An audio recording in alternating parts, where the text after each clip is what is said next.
సుప్రీంకోర్టుకు చేరిన హెచ్సీయూ భూముల వ్యవహారం అత్యవసరంగా విచారణ చేపట్టాలని కోరిన పిటిషనర్ తరపు న్యాయవాదులు జస్టిస్ బిఆర్ గవాయ్ ధర్మాసనమెదుట మెన్షనింగ్. మధ్యాహ్నం 3:45 విచారణ చేపడుతామని తెలిపిన సుప్రీంకోర్టు మధ్యాహ్నం 3:30 కంచ గచ్చిబౌలి స్థలాన్ని సందర్శించి మధ్యాహ్నం 3:30 మధ్యంతర నివేదిక ఇవ్వాలని హైకోర్టు రిజిస్ట్రార్కు సుప్రీంకోర్టు ఆదేశం. తదుపరి ఆదేశాలు జారీ చేసే వరకు చెట్లు నరకకుండా చూడాలని తెలంగాణ చీఫ్ సెక్రటరీకి సుప్రీంకోర్టు ఆదేశం.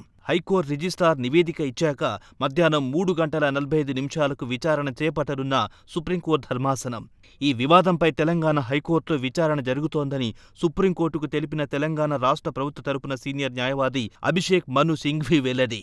హైకోర్టులో జరిగే విచారణపై తామెలాంటి స్టే ఇవ్వడం లేదని స్పష్టం చేసిన సుప్రీంకోర్టు కంచ గచ్చిబౌలి భూములపై దాఖలైన పిటిషన్పై విచారణ జరపనున్న justice BR Gavai, justice Augustine George high court ఆదేశాలపై స్టే ఇవ్వలేమన్న సుప్రీంకోర్టు. పిటిషన్ సీనియర్ న్యాయవాది పరమేశ్వరన్, ప్రభుత్వం తరపున వాదనలు వినిపించనున్న అభిషేక్ మను సింఘ్వి.